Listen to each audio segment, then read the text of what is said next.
everyone. Welcome to the CHP podcast. My name is Ariana. I am your host. You should know me by now. I'm just kidding. I'm the director of coaching at CHP, and I'm here today with our guest, Vera. She just won our Crucible competition. She basically was champion of the pro division. But what makes this even cooler is that she just kind of joined it for funsies.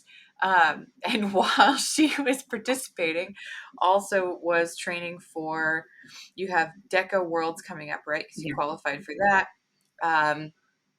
Vera is an amazing coach. She works, I've seen her coach in person, but she also coaches online. She coaches nutrition, sort of like lifestyle transformations, but also performance nutrition.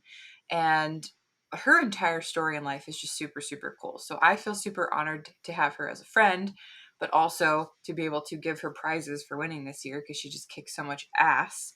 And if you've ever done a high rocks competition anywhere in the United States, and potentially in Europe.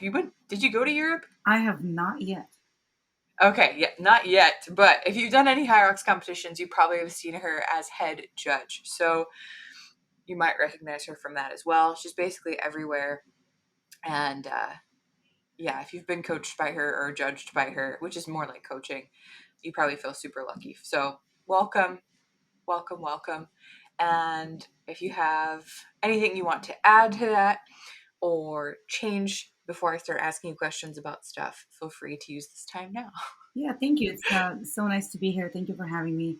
It's always really weird to me when people start saying so many things about myself because I really don't always see myself as that many people and juggling so many things. Because, as you said, yes, I'm a coach. I coach primarily nutrition, and I specialize in nutritional behavior. So basically, I help people develop tools and learn skills to navigate their own nutritional challenges and helping them to change some of those patterns that they have developed over the years, starting from childhood.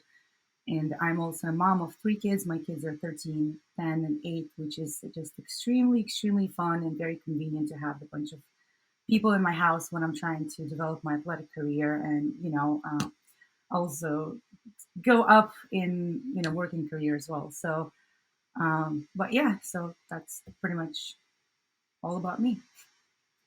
I mean, that's like the tip of the iceberg, but it does really, to me at least, it captures kind of all the stuff that I think makes you so effective, both in your coaching and then also in your athletics.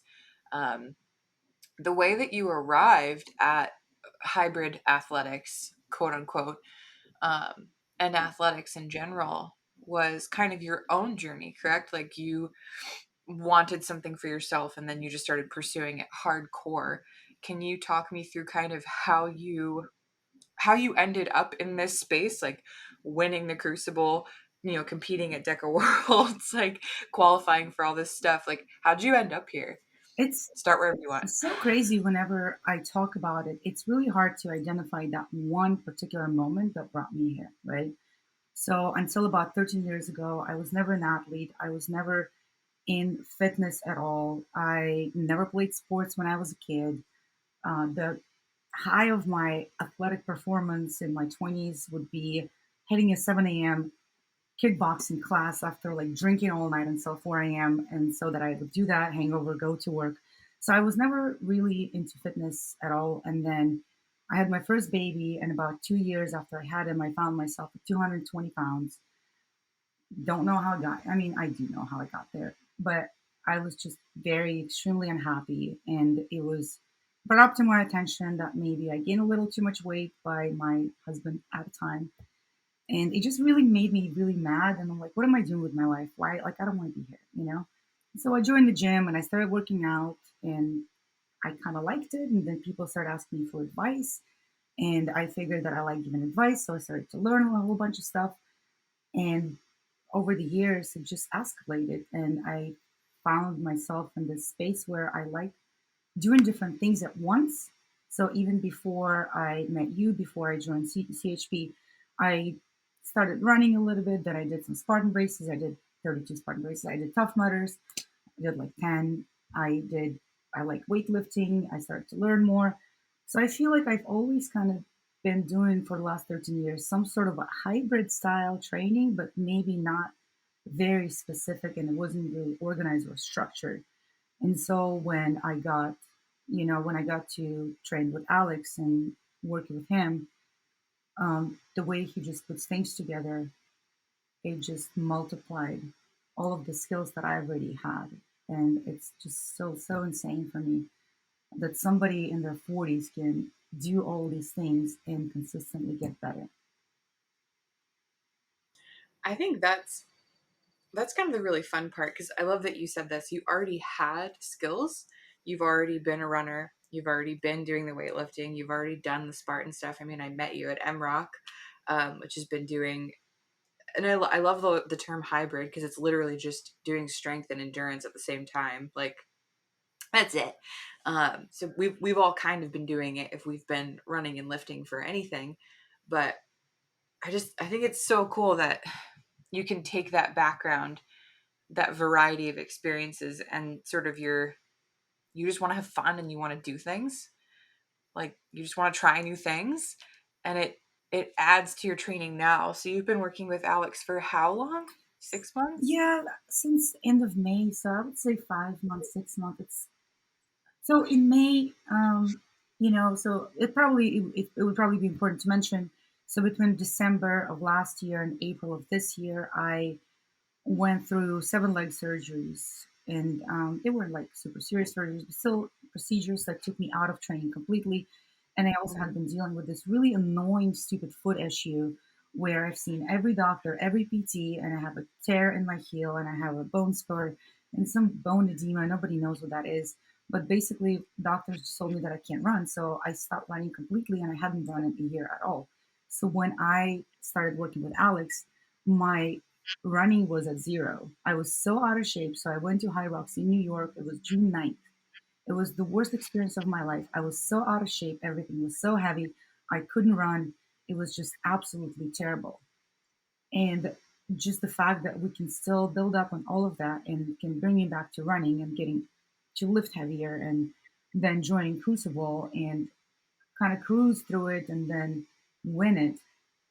It's just kind of like I just like doing. I like doing stupid shit. I always tell people, they say you want to do this. I'm not even asking what it is. I just ask what time and make sure that I have a name for that day. Yeah.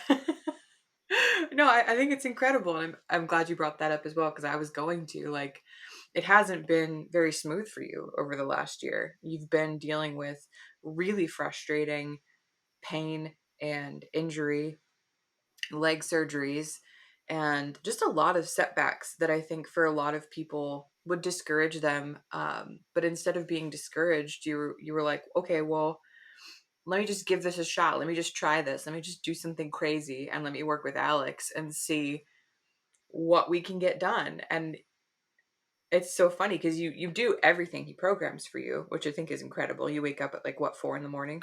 Well, technically today it was 3:40, but yeah, normally it's like about 4:30. Yeah. So like, your training, especially before daylight savings ended, but was like in the dark. Yeah.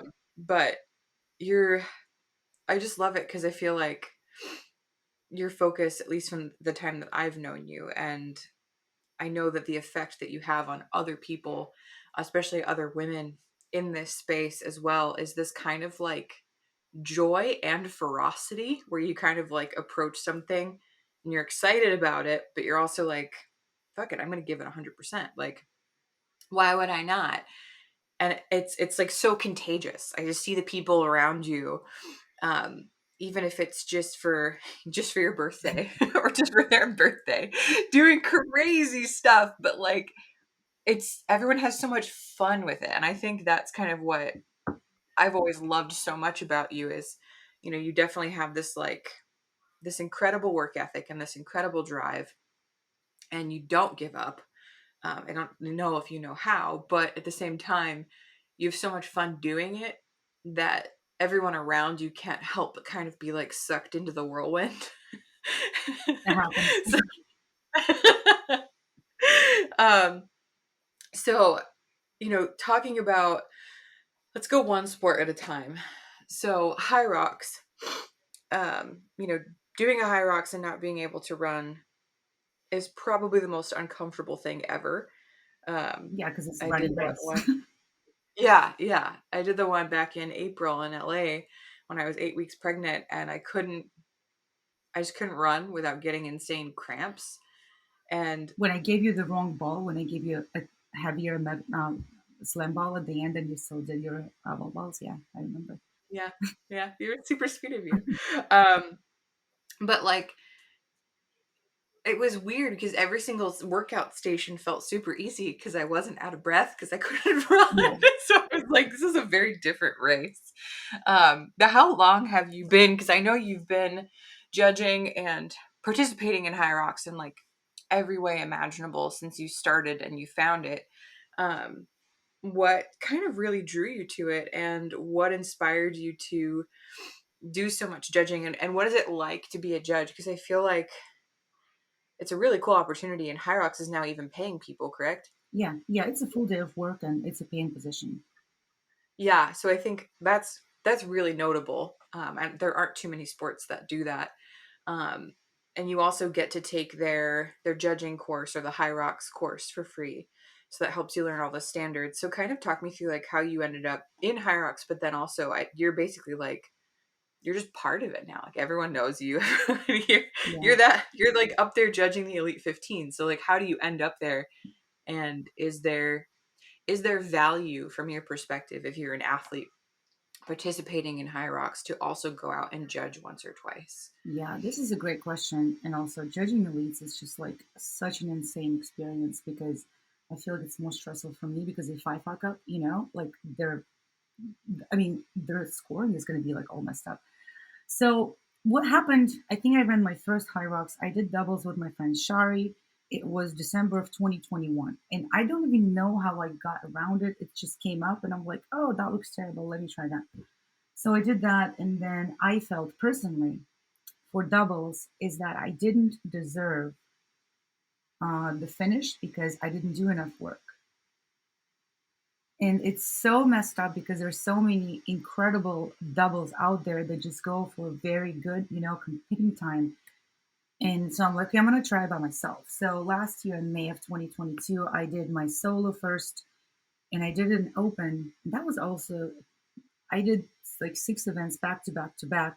So I did the Spartan Ultra Beast the week before High Rocks, right? And I took second place in my age group, which was funny because I wasn't even trying. And then I go and I think I did High Rocks, which qualified me for World Championship last year. And then next week I went to Chicago and I ran a half marathon and I got um my newest PR in half marathon. So that was like it was already with a lot of foot pain and I knew I was doing something really, really stupid and I'm like I shouldn't be doing it. So that's when it started with my foot pain. And after I came back from that last race, I was trying to get into a Spartan Stadium. I ran 3 miles and I could not walk for 3 days after that. So I stopped running completely.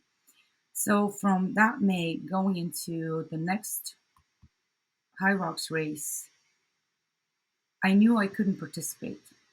Or I could, but it wouldn't bring me any pleasure because I can't compete and I don't need to walk a race. I've done that before. So I started to see if there's a way for me to just be a part of it. Because the way I always look at things, a lot of times we just make statements such as, I can't do it. And once you make a statement, I can't do it, there is no opportunity. It's the end of the story. So I like to flip things upside down. And so I ask myself, what is that I can't do instead? Right. And so that opens this door to new opportunities and seeing if there's something else we can do instead. So I'm like, okay, if I can't compete, then what can I do to be a part of it? Because I just want to be there. I don't want to fall out of that space. I don't want to be out of it. I don't want to be missing out. And I don't want to separate myself from competition. So, and then I was talking to Lauren or Mark, and apparently you can be judged. So I judged in LA, I judged in Chicago, I judged in a couple of other places.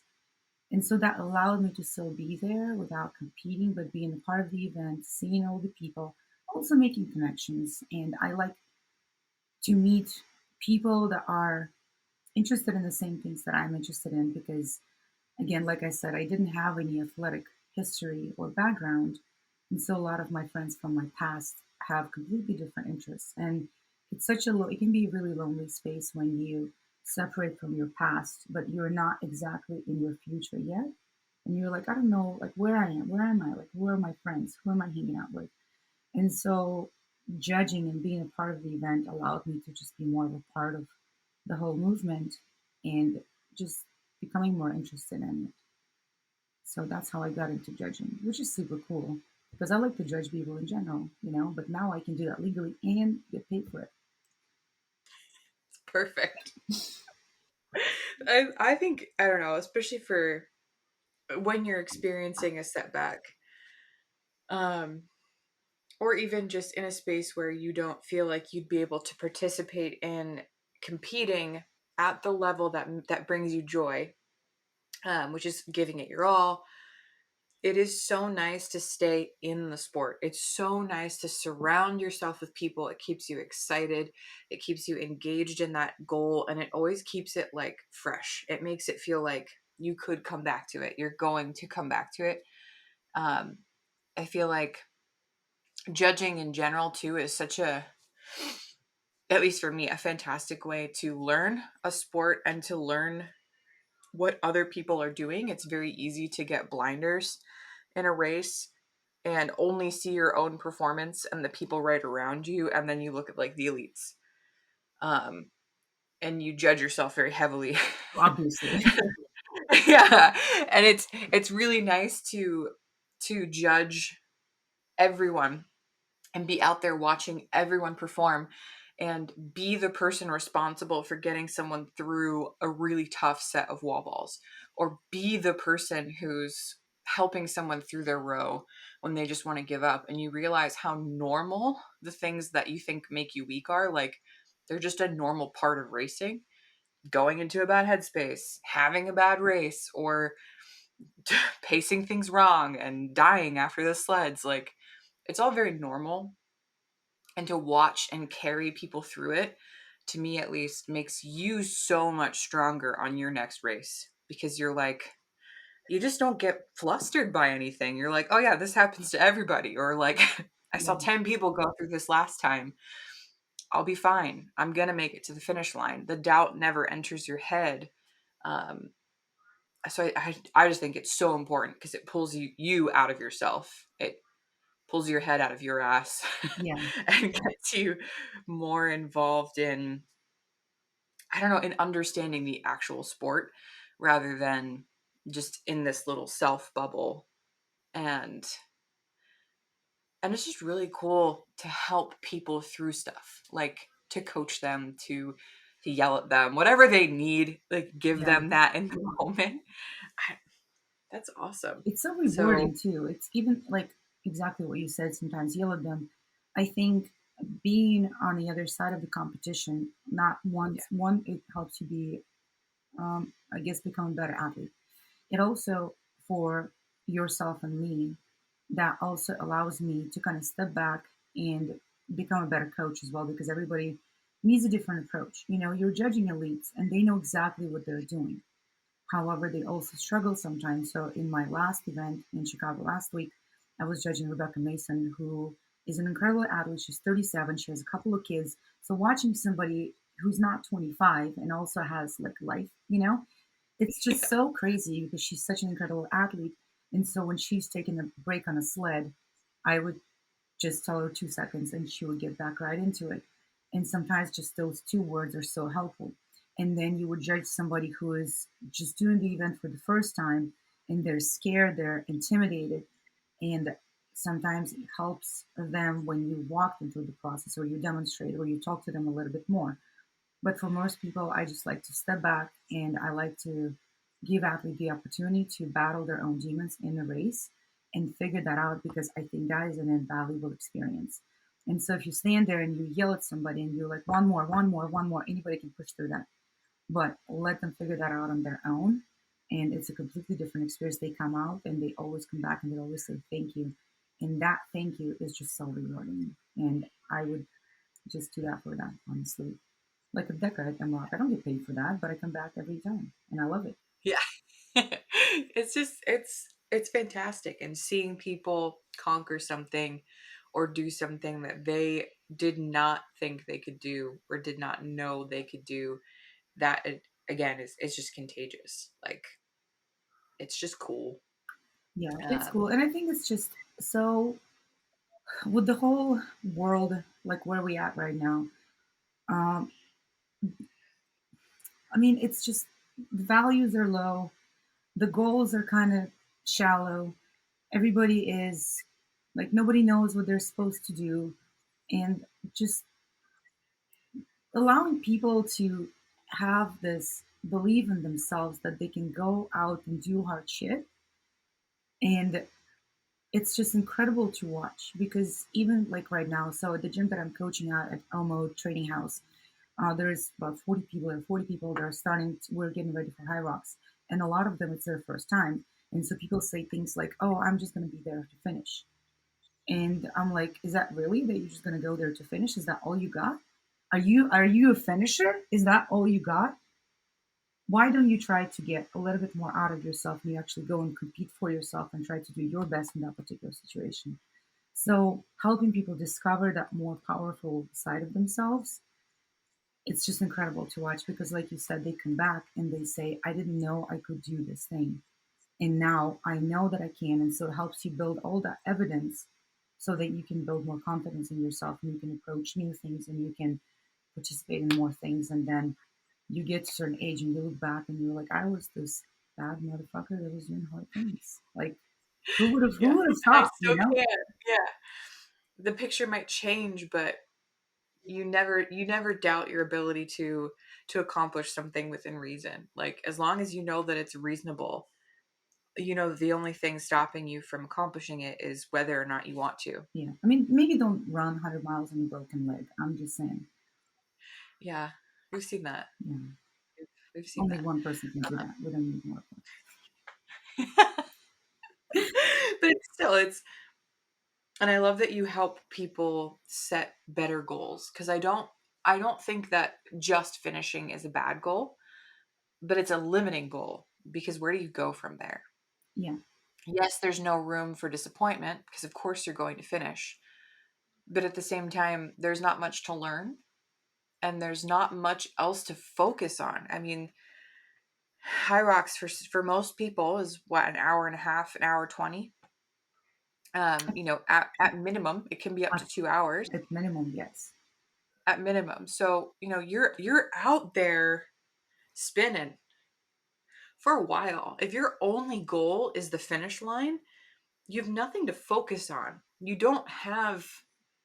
haven't fully wrapped your head around the race. Like I love to help people pick like, okay, what's the one station you actually are excited about? Or like, what's the one station you know you're gonna do really well at? And what's the one you're dreading? And like let them in the race have that moment where they're like, oh, I just finished all the burpee broad jumps. That's done.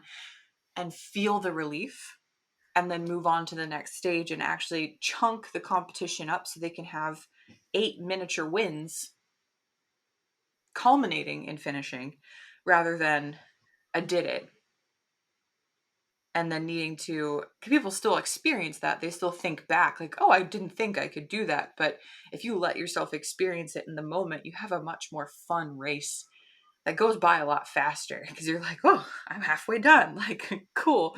Instead of like, I'm only halfway there. Exactly. Which is funny because burpees, that's exactly what it is for me. I'm like, once I get through burpees, next one is row, which is a recovery station, and then we're done. And it's Yeah. that's the way I see it. I never see it as I'm only halfway done. I'm like, I'm finished. That's Yeah. and there's a post that Tara made yesterday, the other day, and I really like how she brought up this finishing, not finishing, winning, not winning, because she says I'd like to have a a goal, B goal, and C goal for myself.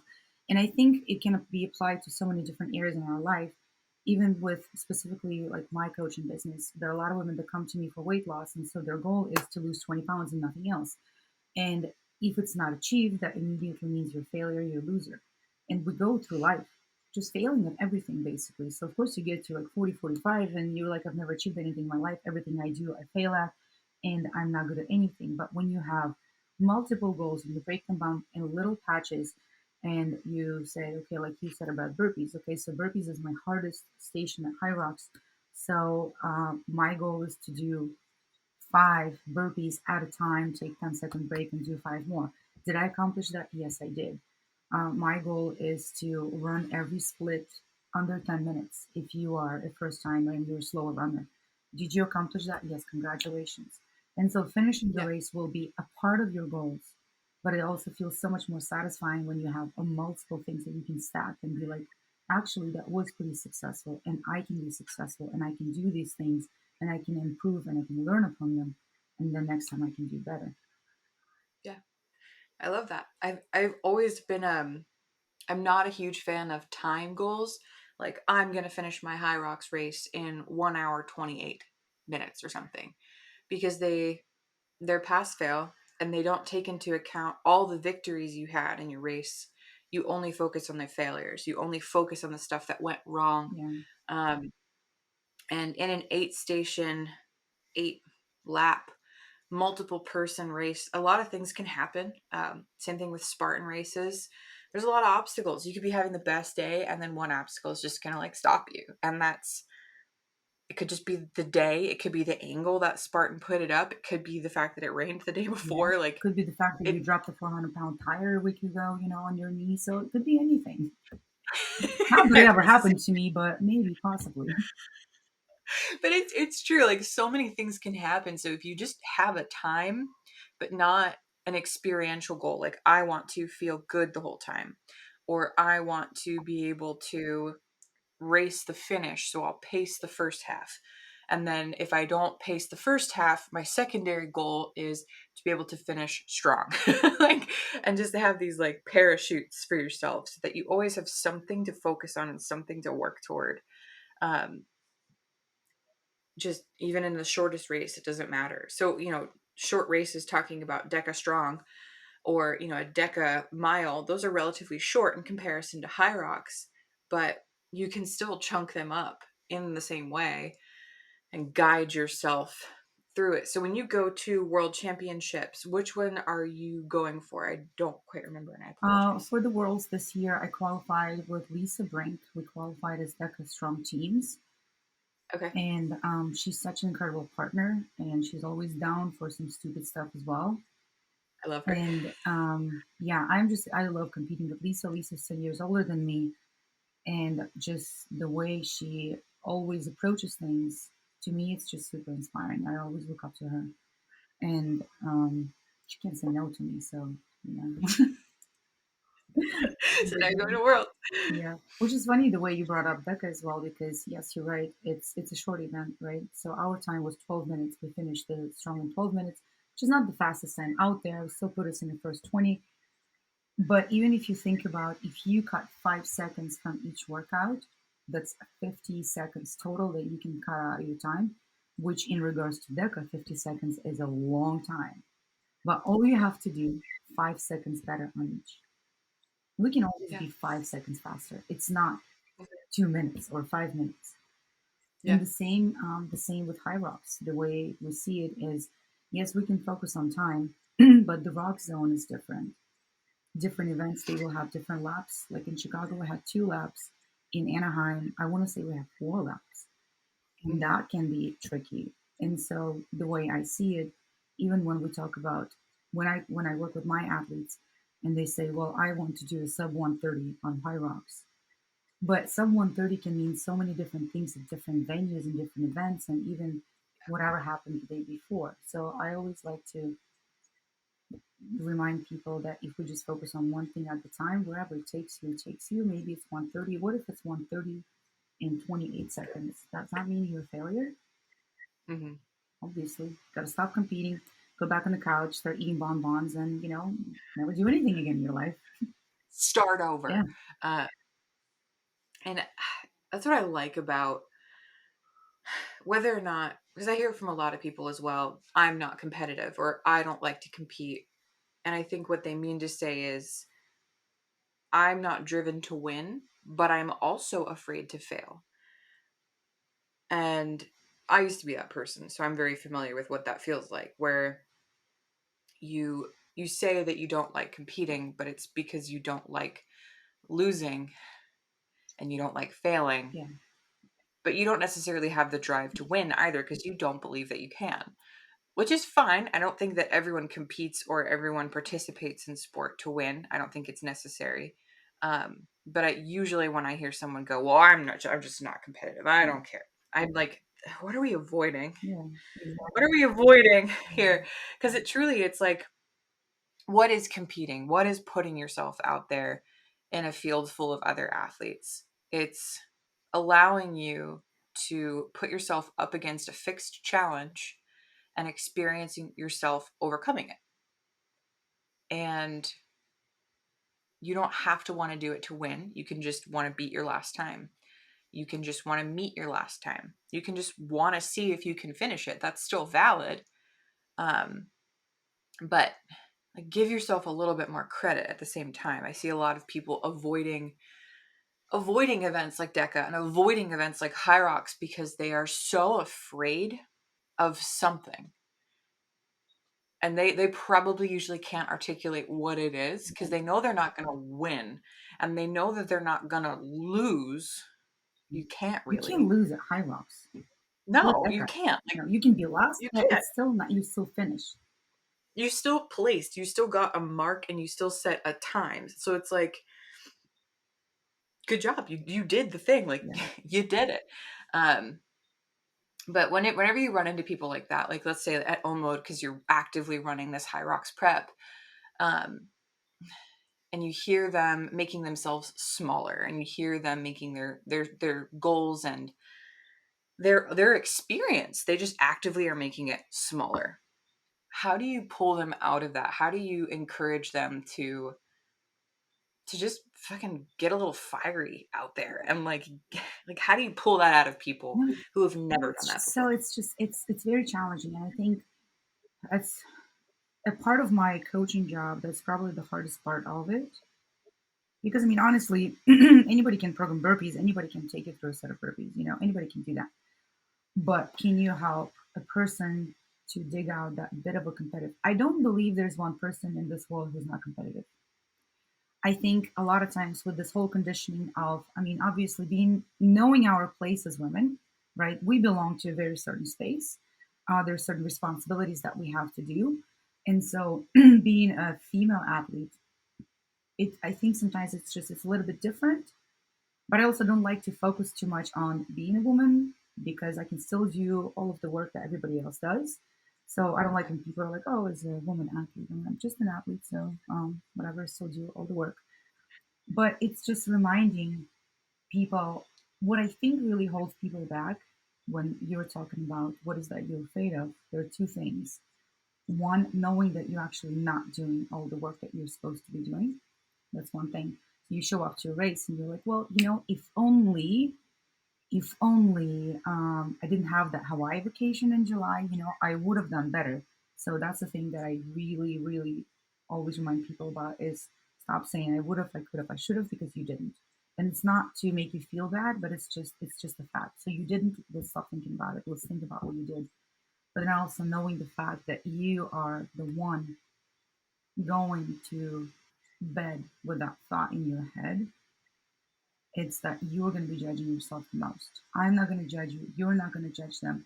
They will be judging themselves. And so trying to talk yourself out of it and justify all of these little things. So I always remind them, sorry, that you just need to learn how to be really honest with yourself, even when it feels really, really uncomfortable. And this is one of the reasons why I really want, I haven't had a coach in a really long time in terms of like fitness coaching. And what I really wanted to achieve with this particular time of me coaching with Alex. Now, I don't think I ever want to leave him because now he's stuck with me forever. But my goal was very specific. I wanted to focus on training for 6 months and complete everything to the T and see where that takes me. Without saying that I had bad sleep, without saying I missed the workout because my kids had some activity or something else.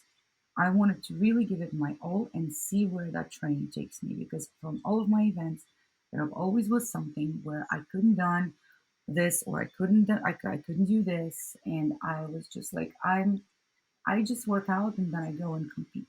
This time I wanted to train and see what that does, and Yeah. I think a lot of people just don't do that.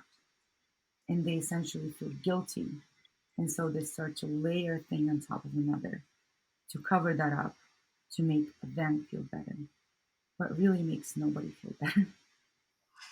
Right. No one feels Nobody better. feels better. And it's a Yeah. tough thing to just admit that to yourself that really, like, I didn't do what I was supposed to do. But instead of just blaming yourself for that and feel guilty about it, asking yourself, what can I do differently next time?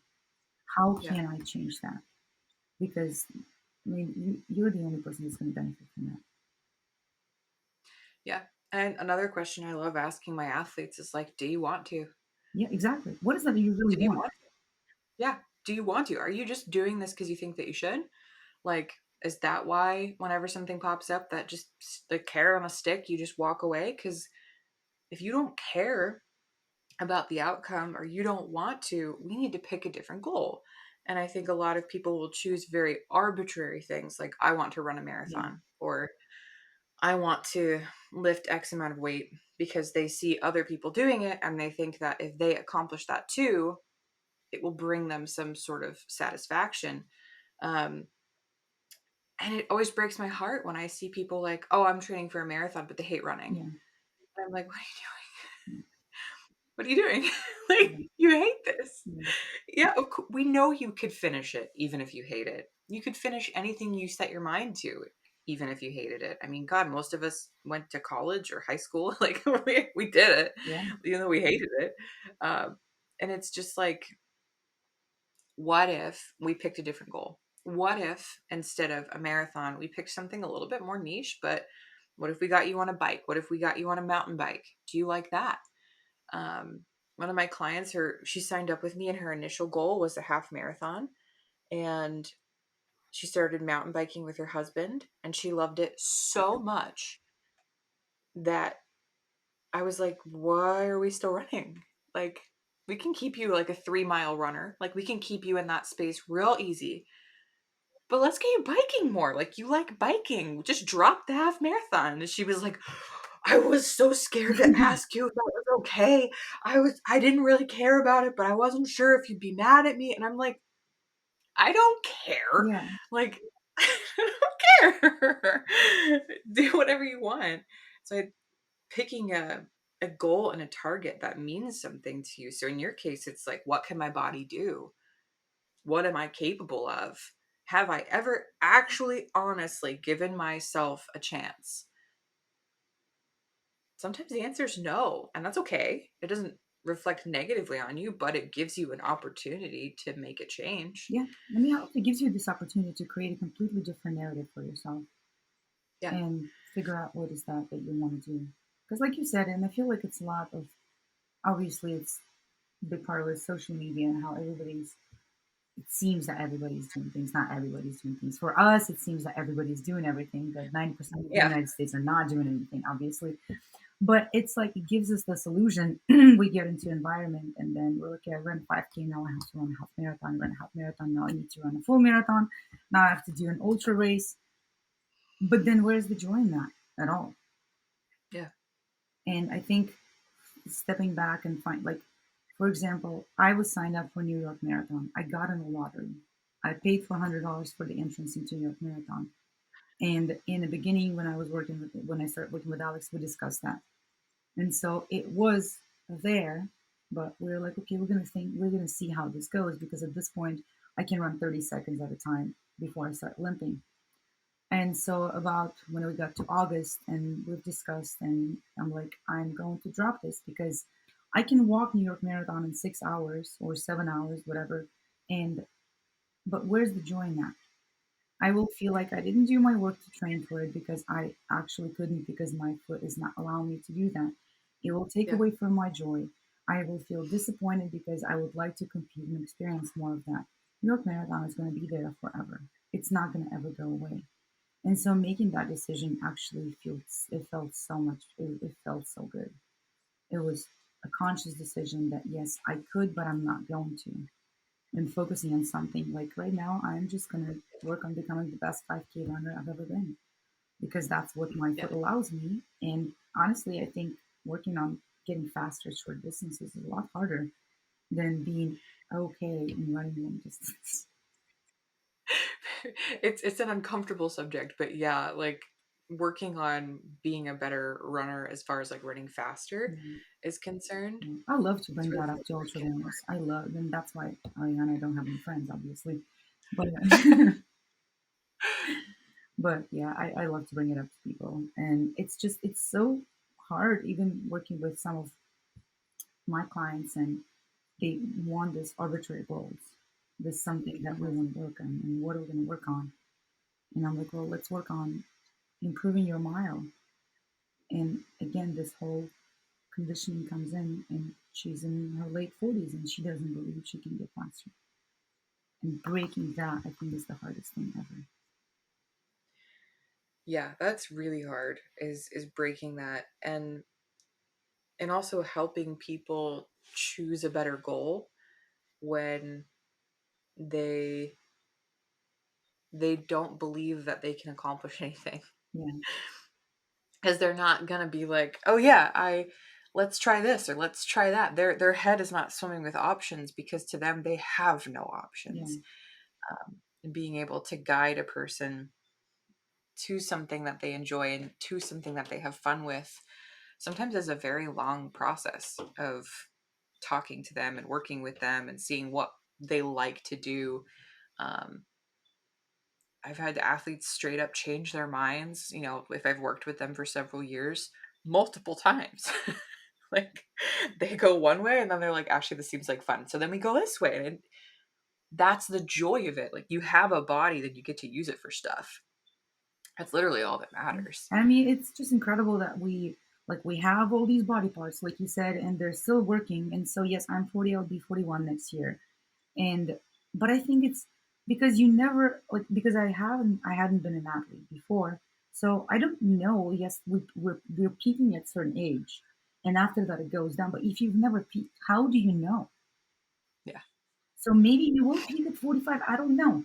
Yes, right now maybe I can't compete with all of the athletes that are in week 15, but maybe give me 10 years and we can compete in masters category and then we'll see. And that would be super fun. Because watching women who are in their late 40s and 50s and 60s at CrossFit Games, I tell people, have you seen those people? Have you seen those women? Yeah. That's insane. Yeah. So, They're awesome. yeah, They're awesome.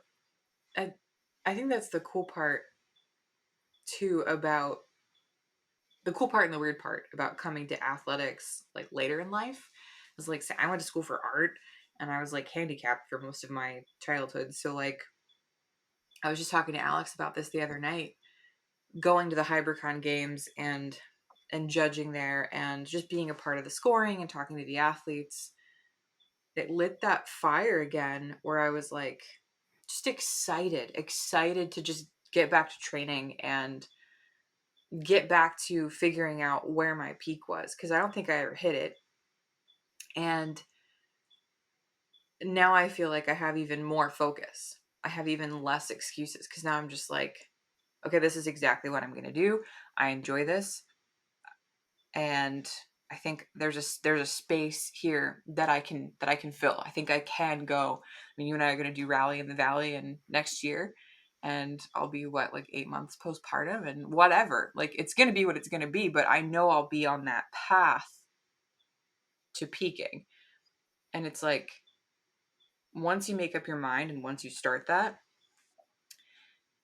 it's really difficult to get pulled off of it, which I think is where I started. But then in the middle, I think I just got kind of confused because I was like, what do I want to use all this fitness for? yeah. I don't know what to do. That's why I like And using now I'm my like, birthday oh, as an excuse to do something ridiculous. Because I'm like, it's not related to any competitions. We're just going to make yes. up our own. We can start and finish at any time. We can DNF like we did in 2020. And it's just nice to be able to jump into things. And oh, Hmm. you want to go paddleboarding? Yeah, let's go paddleboarding. Maybe I can't paddle, but I know I can stand on it. Right. So even about Rally in the Valley. So I can't swim for shit at all. Me I can neither. swim in a hot tub, but that's like as far as I go. So, Yeah. and I'm excited to actually get in the pool and maybe learn how to swim a little bit more. So maybe yes, Yeah. maybe that wouldn't be my strongest event, but it gives me an opportunity to again improve on something else and keep working on something else. Otherwise, if we keep thinking about, I mean, why would we ever want to compete? There can only be one winner. If we think about it that Yeah, way, then might as well just never start. But it's because it's fun. yeah, well, exactly. So figuring out like what is it about it that you like, and I guess it's just such a hard thing to define because it is always very painful, but it's also very accomplishing, and I guess the ROI in that is a little bit higher than pain, so that's why we keep coming Yeah. And you learn something about yourself every single time. I mean, that's what I tell my athletes all the time. I'm like, we've set this goal and you're super excited about it, but when you're done, you don't ever have to do it again. You don't have to. You don't have to do anything. You could do something once and drop it. You could do something once, fall in love with it, and make your entire life revolve around in. it. I mean, it's you get to do what you want with your own body, and I think that's kind of the fun part. So, doing things that challenge you and put you in situations where you realize, I suck at that. Good. That's because I've been avoiding it. Yeah. Okay. All right. Maybe I should stop avoiding it. Like maybe I could be better at this if I just did it once or twice. Like you had a post the other day where you were like, the reason women don't get pull ups is because they don't do pull ups. I say that all the time. Yeah. I'm like, just start doing pull Yeah. ups. Like get a band, get on the bar, and just start doing pull ups. And magically you're going to get them. But just standing in front of the bar and going, I can't Or do like pull trying ups. once a month, and they're like, "Oh, I've never been able to," and I'm like, "Well, because you never have done any." So, and that's Yeah. actually You how, don't like, do them. yeah, that's how I get people into my 5 a.m. class now. Is I tell them, "How about let's try it once, and if you Yeah. completely hate it, you never have to come back." And so I've been coaching there since July, I think July, August. Kids went back to school, and it's like my 5 a.m.s on Fridays are full now. And apparently, if you don't book it on time, then you don't get in. And and I'm like, well, this is how it goes. It's just how it goes. Yeah. Which is, I want to take one of your 5 a.m.s. God damn it. I'll bring baby, Yeah, but you can hold we'll baby. just we'll just FaceTime. You don't have to drive an hour. Yeah. At this point, But, I'm like, I'll do I'm anything. just so excited for you, and I'm just excited to see how all of this unfolds for you.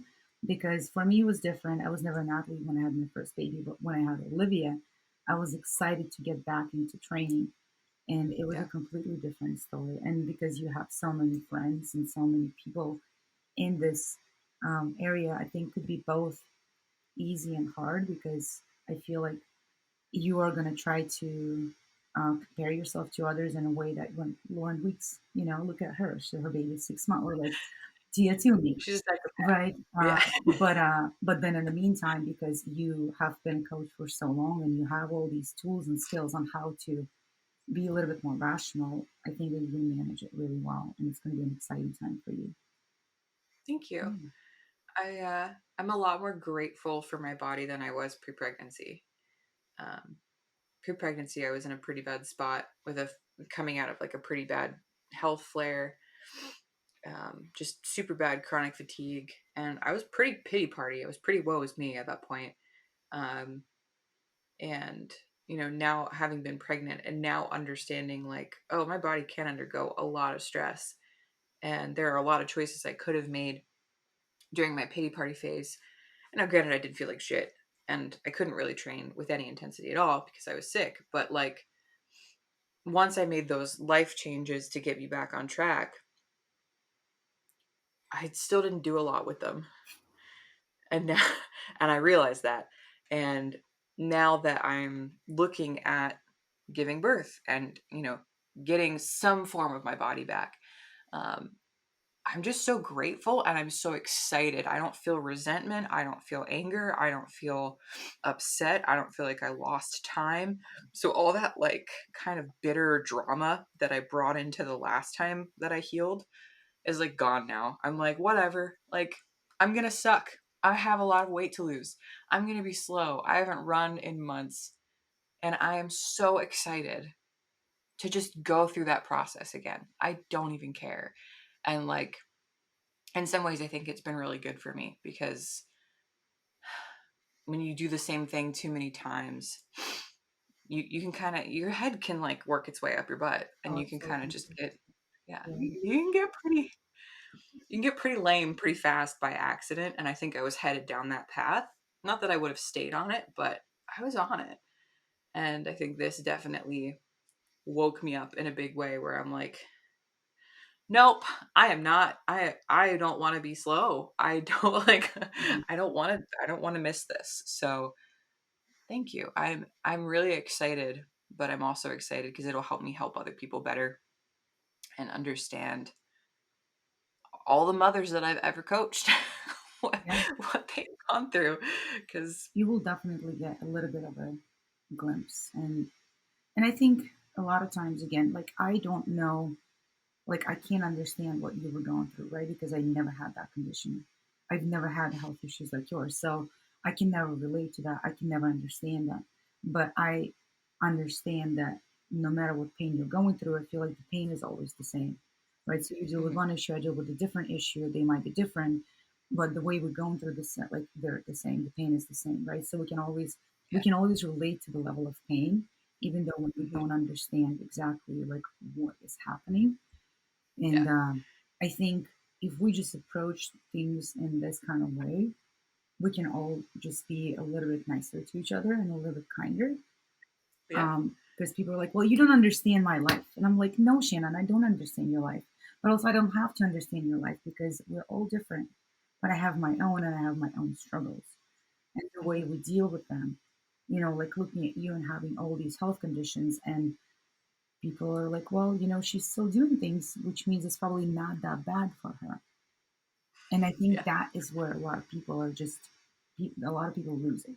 Because I work with people that have one child and they have two parents to parent that one child, and they still cannot get their shit done. And they look at me and they're like, how do you have a job, another job, three kids? So let's not talk about my house cleaning because that doesn't happen at this point.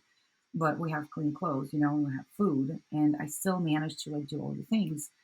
And I'm like, because you have one, I have three, but the level of pain is the same. So Mhm. yes, I probably do more than you, but it probably feels the same way. And so I think like when we look at things from this position, we can always think, okay, well, I can probably do a little bit more, and I can still get Mhm. through it. And it's kind of cool. Yeah.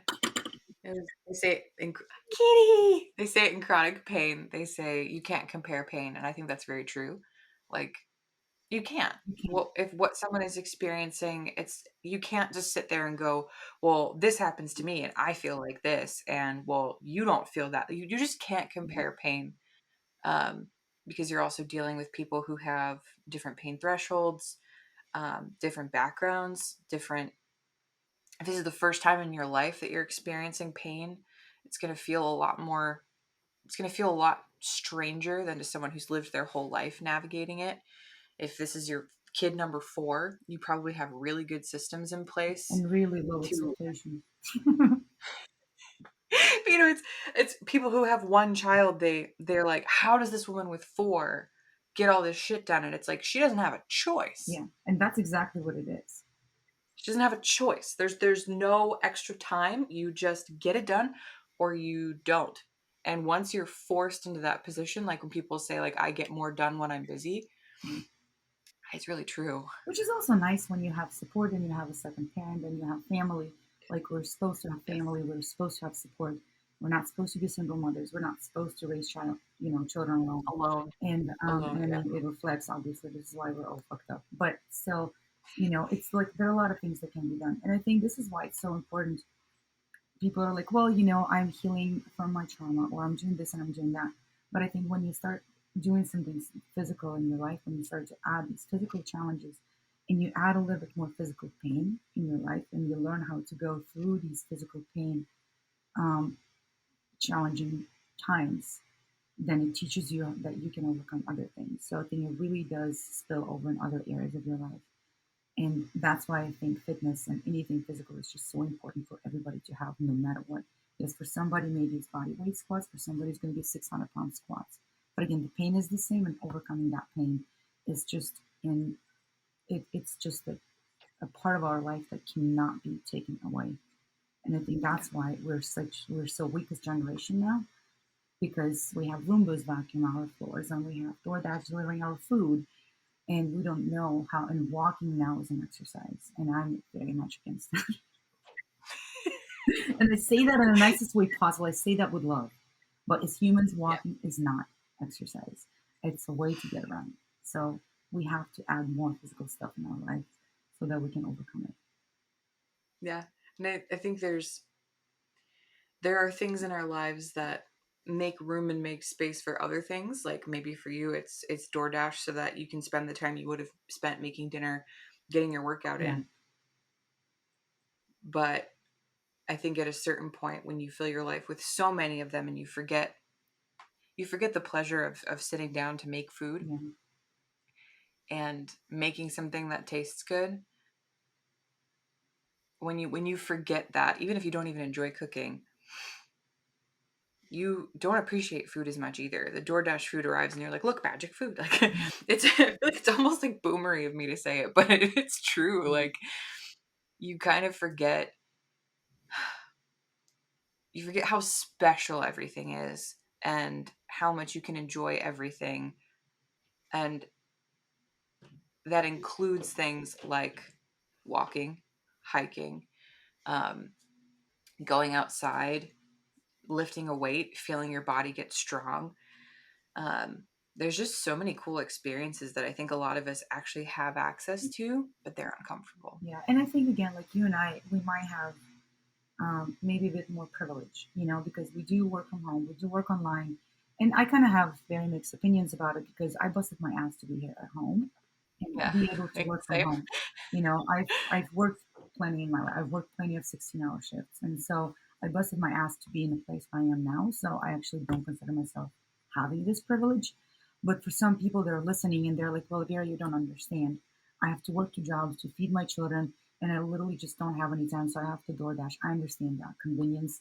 And like, you have to figure things out for yourself that you can get some stuff done.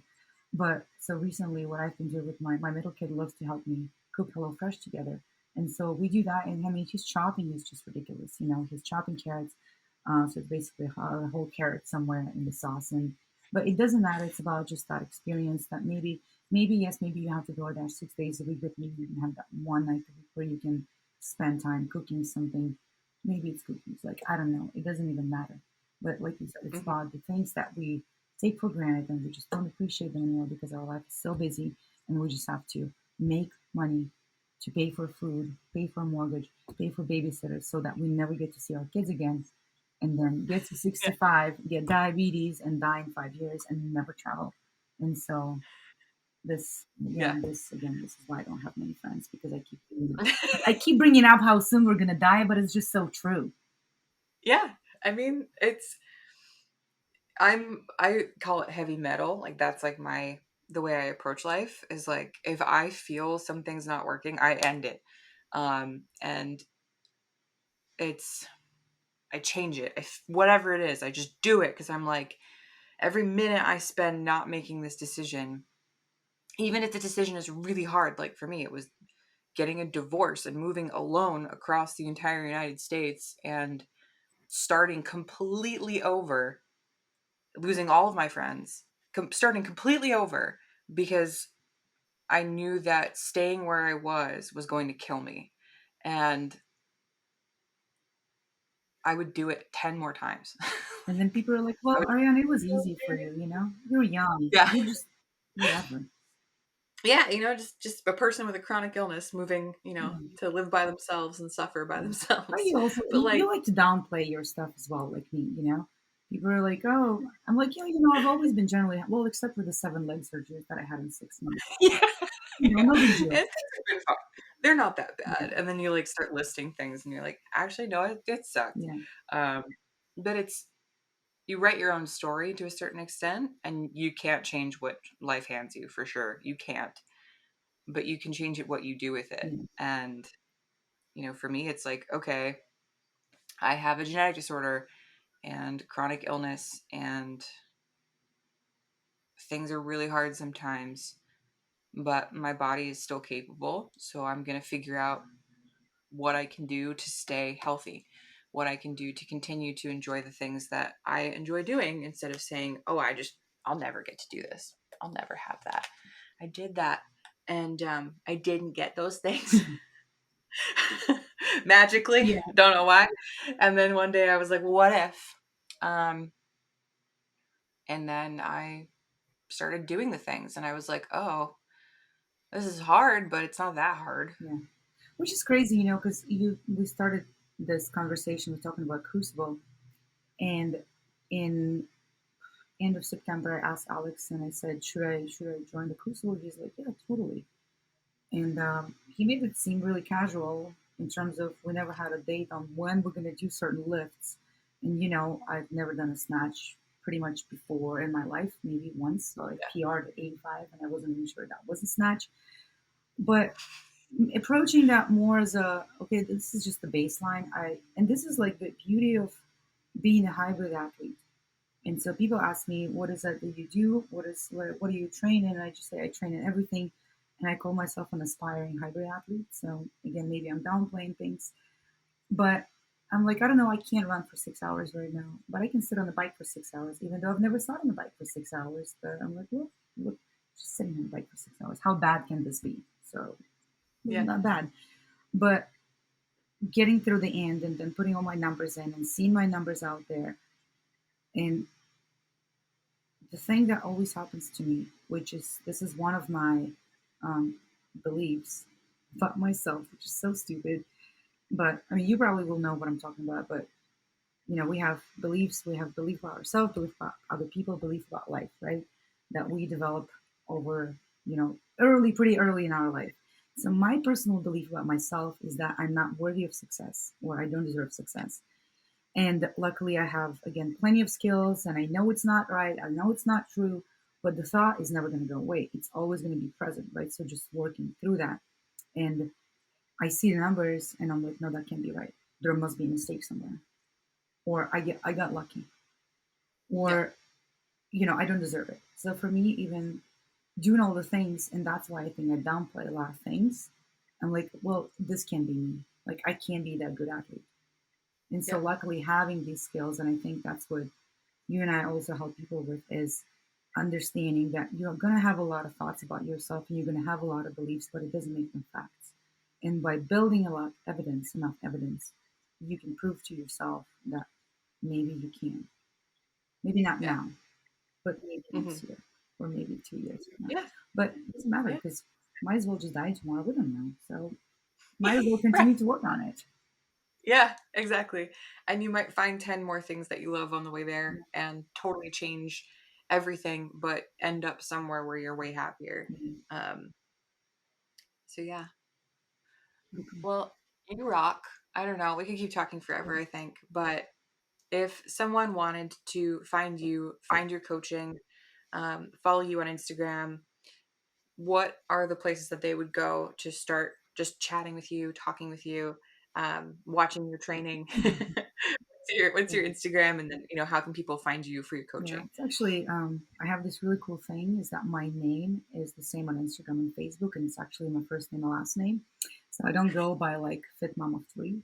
So Vera Stepina on Facebook, Vera underscore Stepina on Instagram, really easy to find me. Just reach out, DM, leave me a comment. I share a lot of ridiculous things on social media, and yeah, let's be friends.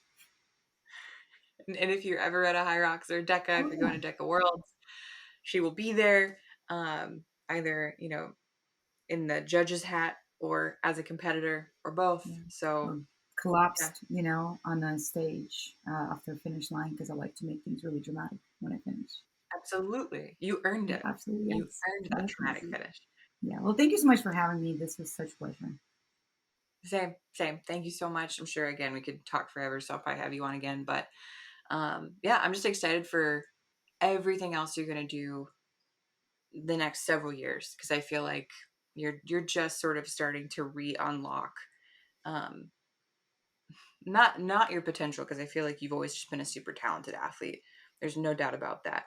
But I think you're really starting to find this like solidity and consistency that we both know Yeah. helps a lot. Yeah. Or better. Even though we're both insane and we're going to do a bunch of random crazy Yeah. shit all the time. Um, I don't know. I'm just really excited to see where you go, what you do, the connections that you make. You're just like that person. Thank you. So I'm stoked. You definitely deserve the Crucible win. And yeah, it'll be fun. Let's just see what Yeah, happens. I love it. All right. Well, thank you, and I will talk to you soon. Thank you.